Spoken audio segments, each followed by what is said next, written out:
Hey everybody, it's Michael. I'm back with another walkthrough video, and today I would like to show you Oh My Goods. A bit of history first. Oh My Goods was previously released as Royal Goods at this year's Essen by the Austrian Game Museum, which sold out, so you might have a hard time to find this version of the game. But similar to a couple years back, where Händler der Karibik was then republished by Pegasus as Port Royal, Oh My Goods is a republishing that didn't do any changes to the original game by Lookout and Mayfair. And this should be readily available really soon. The game is language independent, there's text on the cards, but the text is not relevant for the gameplay, and the text is on there in both English and German. This version, Oh My Goods, contains both English and German rules, while Royal Goods only contained German rules, but English rules can be found online. The game is by Alexander Pfister, who is known for Port Royal, the recent Mombasa, and also because he's half of the designer duo that brought us Room Service and Isle of Skye. The game is for 2 to 4 players, ages 10 and up, and takes about 30 minutes to play.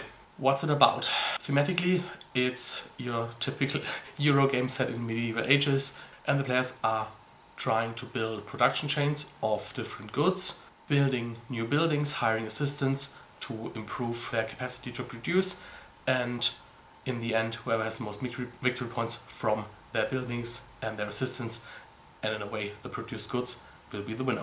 Mechanically, it's of course a card game, and it makes use of multi-purpose cards, similar to Race for the Galaxy or San Juan. And so what I would like to do now is show you a full 3-player game. Enjoy! Okay, I've set up a 3-player game, and as always, let's take a brief look at the components first, and in this case, it's going to be a very brief look. Let's maybe start with what every player has in his possession at the start of the game. Everybody starts with one building.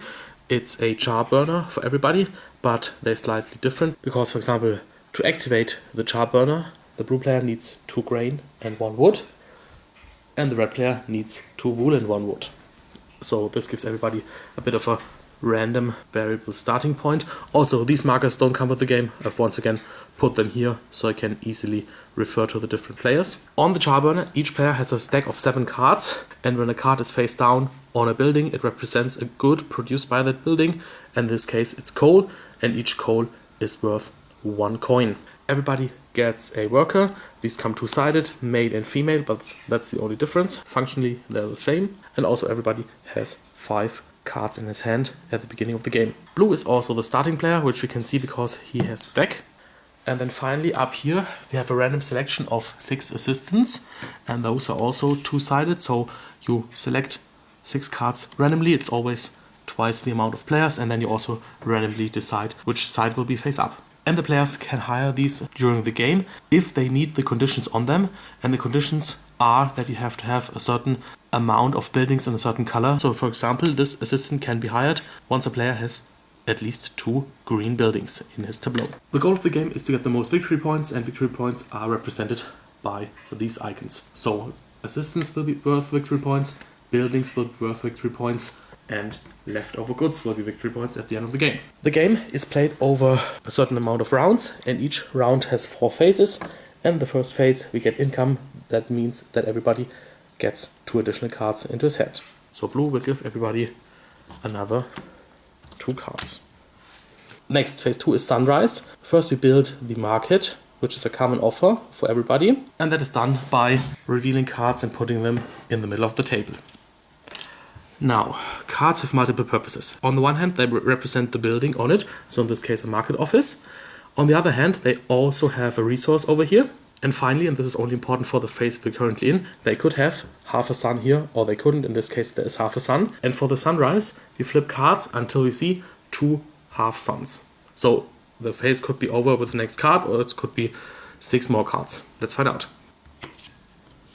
And it's actually already over because now we have 2 half suns. This market offer is for everybody, so everybody has access to 1 wood and 1 stone. The buildings don't matter in this case. And also in phase 2, after we've revealed the market, everybody has to do their planning. That is, they have to decide which of their buildings their worker will be working in. Of course, at the start of the game, the choice is rather easy. They also have to decide whether he will work normally or sloppily. And they also can, if they want, select a card from their hand, put it face down, and that will represent the building they want to build this turn. And let's actually take a look at the choices for the blue player right now. Okay, so here we can see all 7 cards that the blue player currently has. The first decision we have to make is how we want to produce. We don't have to decide where we want to produce because we only have 1 building. The thing is, to be able to produce coal, we need 2 grain and 1 wood. Now we can either use stuff in the market or the cards in our hand. In the market there's currently 1 wood, so that one's fulfilled. And we have 1 grain in our hand. So what we're missing is a 2nd grain. The thing is, in phase 3, after we've done the planning, we will do a market step again. So basically, we once again will reveal cards until there are 2 half suns. So this could again be 2 cards. It could also be 6 or 8. That's entirely random. So it's a bit of a push your luck. We can also decide that the worker wants to work sloppily. If we do this, we will only produce 1 good. We'd get 2 otherwise, but we can apply a discount of 1 resource. So basically, if we decide to produce sloppily, then we're already good. We have 1 wood, we can apply the discount up here, so we only need 1 grain. The 1 wood is here, and we have the other grain here. If a 2nd grain comes out into the market, that's great, we don't have to use our hand card. The thing is, what if 2 grains come out? Then we actually were a bit wasteful, because then we could also have been able to produce 2. The thing is, if you decide to produce normally and the stuff doesn't come up, you don't get anything at all. So let's actually decide to be not risky. We decide to produce sloppily, so we're covered. And now we also can decide what we want to build. Now let's assume that we need this card for its resource, so we won't be able to use it. And what we want to do in this game is create production chains. And we have actually a piece of that because we have an iron melter that takes stone and coal. We can already produce coal and turns it into iron. And then we also have a tool maker that takes coal and iron to make it into tools. So if we get these 2 cards out, and yes, that will be hard, we'd actually have a nice production chain. But the thing is, this one costs 8. And later on we have to pay in produced goods. Right now we have 7 coal that are each worth 1. And since we get to produce 1, we'd have exactly 8 to pay for this building. But the thing is, then we broke. Another point that we should pay attention to are the activation costs of this card. It needs 2 grain and 2 stone in the future, and we already have a building with 2 grain. Maybe we should go for a bit of diversity, because if no grain comes up in the market, we wouldn't be able to either activate this one or this one. So maybe it would be a good idea to go for one of these other buildings first, preferably one with close to no overlap, although there's always grain or wood showing on these cards, and maybe go for that production chain later. We decide to build this brick manufacturer. It only costs 5, so we still have some money left, and we'll keep these 2 cards. So this is the building we want to build. We put it face down, and then our planning is done. And while we did this, of course, the other players did their planning too. So we can move into step 3, where we've performed the sun down. So once again, we flip cards into the market. So no sun, so we at least get 2 other cards. Here's our first sun, and here's the second one. And once again, the cards in here are shared by everybody, so if somebody needs this clay, for example, the other players can still use it. And then it's phase 4, where in turn order we produce and build. Okay, we remember that blue decided to produce sloppily. He needs 2 grain, 1 wood. No grain came up in the market, so if he applies the discount, he still needs 1 grain, which he can play from his hand, and it goes into a discard pile. Now, the building can actually produce. We get 1 good because we decided to produce sloppily, so we take 1 card from the deck and put it on here. And now whenever a building actually gets to produce by quote-unquote kickstarting it with these resources, then you can use the building's production chain. And the building's production chain says that it needs wood. So now if we want to, we can take additional cards that feature wood from our hand, for example this one, and also put it on top so it becomes another coal. Now we have further cards with wood in our hands, but we still want to use them for the buildings, so we don't actually put them on here as well. And then production is done and we can reveal our building. The brick manufacturer costs us 5 and we have to pay this in produced goods. Each coal is worth 1 coin, so we can pay by discarding 5 coal. And these also go into the discard pile. And for example, later on, once we're able to produce bricks, they will be worth 2 coins each. Okay, next up is yellow. He decided to produce normally. For that he needs 2 clay and 1 wood. There's 1 clay and 1 wood in the market, so he needs another clay from his hand. Here we go. So he gets to produce 2 coal. He also decides to put 1 further wood on there as coal. Then we can take a look at his building. He wants to build a weaving mill that costs him 6 coins. So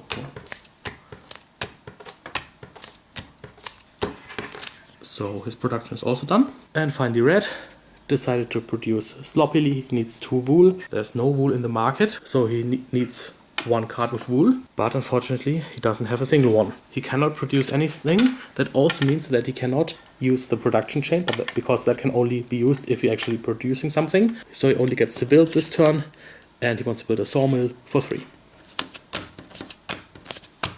Then it's the end of the round. All cards in the market are discarded, and the deck representing the start player is simply moved 1 step clockwise. And then yellow, as the new starting player, can give everybody their new 2 hand cards, and then we can also flip cards into the market for sunrise.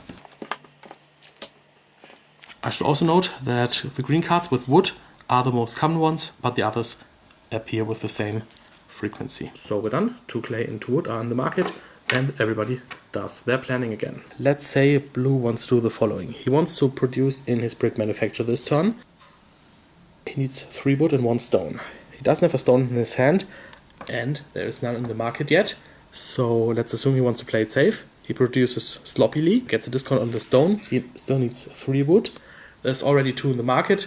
Probably there will be another one, but even if that doesn't work, he still can discard this card because the cooperage is not as interesting for him yet, because he has no way yet to produce wooden boards. So we would get 1 good, and then the production chain can be activated by pairs of clay and coal.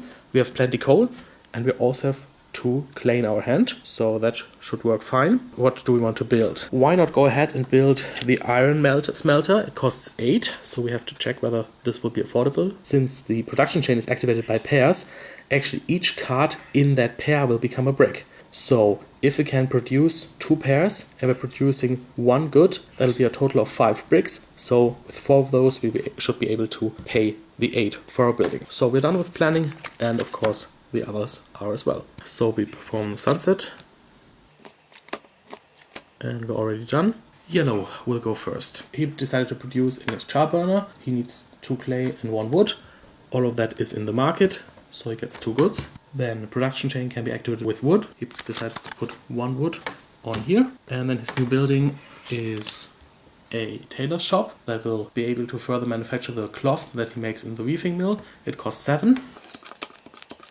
So he's entirely broke. The thing is, he now has 2 white buildings. This assistant wants that, so he could actually hire him if he had 4 more money. Right now he doesn't, but as soon as he comes into money again, he'll be able to. Red decided to produce sloppily in the sawmill. He needs 2 clay, 2 wool, 2 clay in the market, so he needs 1 more wool from his hand.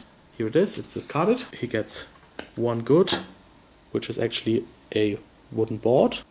He can activate the chain by putting another wood on there. He does that. And then he decides to build a market office for 8. So 2 wooden boards are 4. And then 4 more coal is 8. So he's also broke. And the market office effect is that he can treat the market as if there was 1 more wool. Basically, if there's only 1 wool in the market, he's able to satisfy the conditions of these 2 buildings now. Finally, blue needs 1 stone and 3 wood. Actually, a stone came up in the market and there's 2 wood, so by discarding 1 wood, we also would have been able to produce normally. We produce 1 brick, and then as already mentioned, the production chain is activated by pairs of coal and clay. So the clay has to come from our hand, of course. So here's 1 clay paired with a coal from over here. And since we can do this as often as we want, or rather as often as we still have the required resources and goods, here's another clay paired with another coal. We want to build the iron smelter, it costs 8, so we have to pay 4 clay. Bricks. And as you can see, handling the cards with just 1 hand is a little bit fiddly. Okay, end of round. These cards are discarded. Deck moves over to the red player.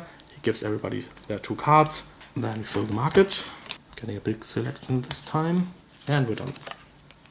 And of course everybody does their planning. Okay, for the blue player. The market looks pretty nice. There's lots of stone in there and also some grain. So we'd actually be able to activate this in the normal mode because we still have 1 grain in our hand. But the thing is, to further activate the production chain, which is the interesting part kind of, we need stone and we currently don't have that. So of course we could activate it and get 2 iron out of there, which would equal 6 coins, but it would be nice if we could get more later on maybe. With the brick manufacturer it's a bit the same because we don't have any clay to put in there. So let's maybe take it slow this turn and produce some coal, which we'll need for both of these things anyway later on. And let's also build something very small, the sawmill, because once we've 2 green buildings, we will be able to hire this assistant.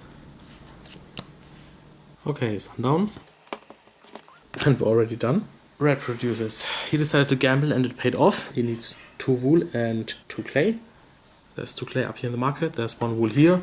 And thanks to his market office, there is a second wool in the market just for him. So he gets 2 boards and then he can activate the production chain. Here's 1. So he has produced 3 boards. He wants to build yet another market office that costs 6. So he can discard all of these to pay for that. And this one will allow him to draw an additional card in phase 1. So he'll get 3. Since there's only 1 grain in the market, blue has to give up another one here. So he gets 2 coal. And then building the sawmill costs 2. We can pay that with 1 brick. As already mentioned, we now have 2 green buildings. We can hire this assistant. Costs another 4. So we have exactly that. But now we have to decide where to put him. He only produces 1 good. And the thing is, we can move him around between buildings, but it costs us 2. Since we need coal for both these, and getting the resources necessary in the char burner shouldn't be too difficult, let's put him in here. And then our worker is free to choose between these 3 buildings and all the ones that will still come up, because the worker and the assistant cannot go to the same building. Yellow decided not to build a building this turn and just produce in his char burner. He needs 2 clay and 1 wood. Everything is in the market, so he receives 2 coal. Decides to burn another wood for a 3rd one. That means, unfortunately, he still does not have 4 coins to hire the assistant over here. But on the other hand, there's no really competition because he's the only one with white buildings yet. Then this is discarded. Blue is the starting player again, hands everybody his income, and I've run out of cards, so we have to reshuffle the deck. Okay, shuffling is done, so blue can get his 2nd card, and also, of course, red gets a 3rd card thanks to his market office. Then sunrise, and once again we're already done. Okay, so this is probably going to be a very slow round for blue. His assistant in the char burner will just have to see whether he can produce, because we don't have any money to move him around. That would cost 2, so maybe 2 grain and 1 wood will come up in the market, because those 2 cards we actually kind of want to keep. The question is where to send our worker. Looking at the market with wool and clay, this seems to be our best bet, so let's just use the sloppy production and let's see what happens. And we also don't want to build anything. Okay, sundown. Lots of stuff in the market. And we're done. Now blue can choose the order in which he wants to produce. Sometimes this can of course be important, especially if you're using production chains. Let's start with the assistant. He needed 2 grain. There's only 1. He cannot do anything. For the worker, we needed 3 wool and 1 clay, but we get a discount. There's 2 wool and 1 clay in the market, so we can produce 1 board. And let's leave it at that. We're trying to save the cards with wood. Yellow decided to produce in his weaving mill. He needs 2 grain and 2 wool. There's 2 wool and 1 grain in the market, so he needs 1 more grain. Here we go. So then he gets to produce 2 cloth. And if he likes, he can discard further wool. And here's 1. Now this building is a bit inefficient, one might say, because it needs wool to activate the production in the first place, and then the production chain also depends on wool, but on the other hand it was rather cheap, so this is a bit of a trade-off that you have to take in the game. There are other weaving mills that might be more expensive, but they have a preferable activation costs down here. Then he wants to build a mill that costs him 4, so 1 cloth, because it's worth 3 and 1 coal. And then now he can hire the assistant over here. It costs him another 4, so once again 1 cloth, 1 coal, and he decides to put him in the mill. Red decided to produce in his sawmill 2 wool and 2 clay. All of that is in the market, so he gets 2. He does not want to discard any further wood. For the building, he wants to build a brick manufacturer. It costs 3, so now he has to overpay because wooden boards are worth 2, and that's his only way to pay, and you don't get any change. And now, although he's broke, he's now eligible to hire this assistant with 2 grey, 1 green, 1 red. Cards are discarded. Yellow is the starting player.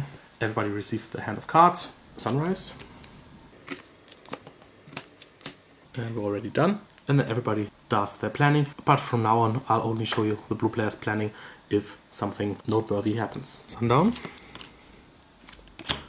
Oh, that's a very harsh round. Let's start with yellow. His assistant requires 2 stone and 2 wood. There's 2 stone and 1 wood in the market. He discards another wood, so the assistant produces 1 good. And then he can discard further cards with grain, and he decides to do that. His worker needs 2 clay and 1 wood. There's no clay in the market. He does not have enough clay in his hand, so that one didn't pay off. And he wants to build a market office for stone. That costs 8. So he decides to pay his 2 grain. That's 4. And the cloth. And the coal. And he's broke again. Red produces in the sawmill. Needs 2 more clay. Here they are. They're discarded. 2 boards. Then he can turn further wood into boards. And then he wants to build yet another market office. That costs him 6, which is exactly these 3 boards. So from now on, he'll always draw 4 cards. Also, he's already at 6 buildings. The game will be over when somebody has 8 buildings. So basically, he's pushing for the end while the others are trying to set up larger production chains, especially the blue player. And we'll see how this turns out. Blue's assistant, once again, does not get to do anything because there's no grain in the market. His worker on the sawmill requires 1 clay and 3 wool. There's 2 wool in the market, so we either need 1 more clay or 1 more wool. Here's 1 more wool, so he gets 1 board, and then he can turn another wood into another board. End of round. These are discarded, and red will be starting player. Everybody has received new cards. 2 for blue and yellow, 4 for red. This is what the market looks like after sunrise, and everybody does their planning once again. Then for sundown.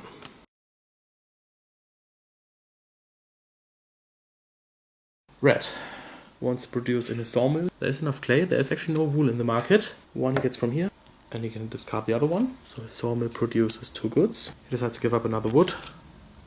And then he finally wants to hire the assistant. He requires a red, a green, and 2 grey buildings. He has that.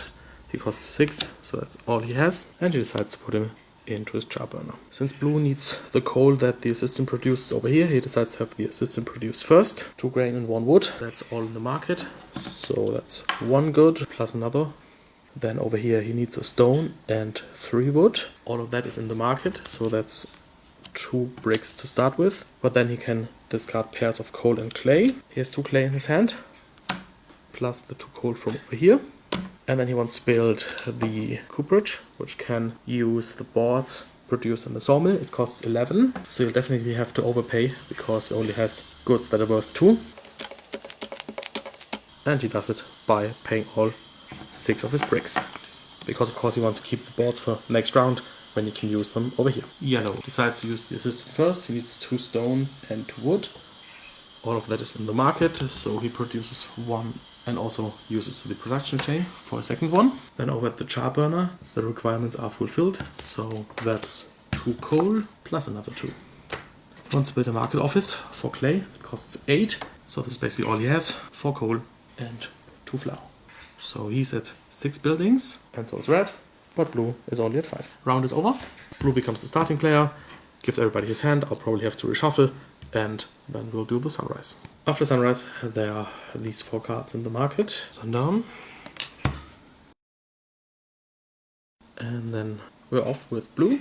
And the problem is not enough grain came out, so the assistant can't produce, so we don't have any coal, which we're kind of depending on. The thing is, we can still pull off the sloppy production, but it'll cost us because there's only 1 stone in here, so we have to pay either 2 grain or a stone and a grain. And since we don't have any coal, we won't be able to activate the production chain, so basically we would have to pay 2 cards to get 1 iron that is worth 3. And so let's not do that and just do nothing and save the resources for later on. Yellow resistant needs 2 stone and 2 wood. 1 stone is in the market, the other is here on the market office. 1 wood is in the market, and here's the second one. He does not want to give up any further grain. Then over here we need 2 clay and 1 wood. All of that is in the market. We receive 2 goods, 1 more wood into coal. And then yellow wants to build this brickworks. Costs 5, which is once again everything he has. Red's assistant is at the char burner. He needs 2 wool, 1 wood.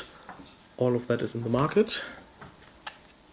Then 1 more wood is turned into coal. The worker needs 2 stone and 2 wool. So 1 stone's missing. It's here. And then 1 more clay plus coal for another 2 bricks. Then he wants to build up here this mill. It only costs 2, which can be paid by 1 brick. At the end of the round, we discard and make yellow the starting player. Everybody receives a hand of cards.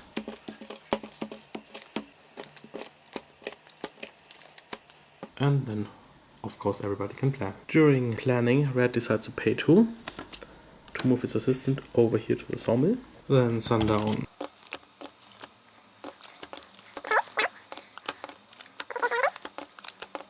Wow, yellow's assistant needs 2 stone and 2 wood. Surprisingly, all of that is in the market.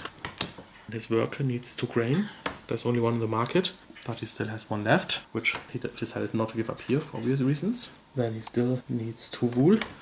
There's only 1 in the market, so he has to give up yet another card in his hand. But at least he gets to produce 2 cloth. He did not build anything, and he cannot hire another assistant because this one would need 4 red buildings, and these both require a green building. Red's assistant is in the sawmill. He needs 2 wool and 2 clay. There's 2 clay and 1 wool in the market. The second wool is here, so he produces once, plus another wood. Then the worker's in the mill. He needs 3 grain and 1 wool. Only 1 grain in the market, so he discards 2 grain, gets 2 flour, and can give up 2 more grain for another 2 flour. And then he decides to build the tailor shop. Costs 6, so he gives up 3 flour. Since this is his 8th building, this triggers the end game, so we will complete this round and then play for another round, and then the game will be over. However, he now also has enough for this assistant because there's a white building, a yellow building, a red building, a green building, and a grey building. And because of the requirements, this assistant is rather cheap. He only costs 2, which is, for example, 1 of these boards. And he decides to put the assistant in the brick manufacturer. Blue's assistant is in the sawmill. He needs 3 wool and 1 clay. There's enough clay in the market, but only 1 wool. So he discards 2, gets 1 board, decides to turn another wood into a board.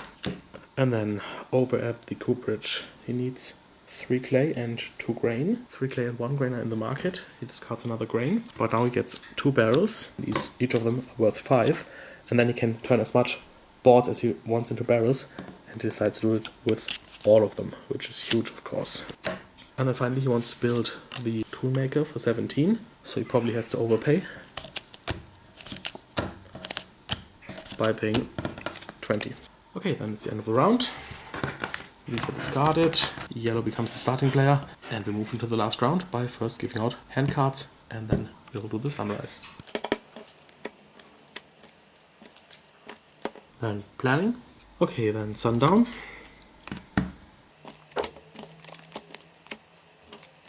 And we're done. Yellow decided to not move his assistant around. It was not very likely that he'd produce here, but on the other hand, moving him would have cost him 2. But since he needs stone, and no stone came up, the assistant cannot do anything. The worker, however, needs 2 grain and 2 wool in the weaving mill. All of that is already in the market, so he produces 2 cloth. And then he can produce yet another cloth with the wool in his hand. Then he wants to build bakery, which would of course work very nicely with the flour produced by the mill, but it's too late for that. It costs 9, so he can give up 3 cloth to pay for that. He cannot hire another assistant because he doesn't have a green building. And by the way, each player can have a maximum of 2 assistants, so even if red would be able to meet one of these combinations, he could not hire another one. For red, let's start with the worker in the tailor shop. He decided to produce sloppy, so he needs, since 1 grain is already there, still 3 clay, but the red player does not have that. Of course, he was very unlucky that no clay turned up. Then down here in the brickworks, he needs 2 stone and 2 wool. The wool is not the problem, but there's no stone in the market. But this time he's lucky, he can discard 2, so he gets 1 brick. Then he can activate the production chain by giving up a coal and a clay from his hand. And then for the sawmill, the wool is not the problem again, but he doesn't have enough clay. But it was still the wiser choice to activate the production chain over here. And then he wants to build the butcher. It costs 12, so 1 flour, and this should be 5 bricks. Exactly. Blue did not want to pay 5 because that's the only currency he currently has to move this assistant around. 3 wool and 1 clay. There's 2 wool in here. And since hand cards are worth nothing at the end of the game, he decides to get rid of a wool and a clay. So he at least gets the board that is worth 2 coins. and then his worker didn't pay out. The thing is, he didn't have anything meaningful to do anyway, so he decided to take a shot at the toolmaker, but there's not enough stone. And then he decided to build a market office that costs 8, so again he has to overpay a little by paying 10 with 2 barrels. And he's also not able to hire an assistant because he's missing a yellow building. So it's the end of the game, and everybody counts the victory points for assistants and buildings, and they can also trade in their leftover wares for their monetary value, and each 5 coins will be another point. So blue has 3, 5, 7, 11, 13, 16, 18. The barrel is worth 5 coins, so that's another point.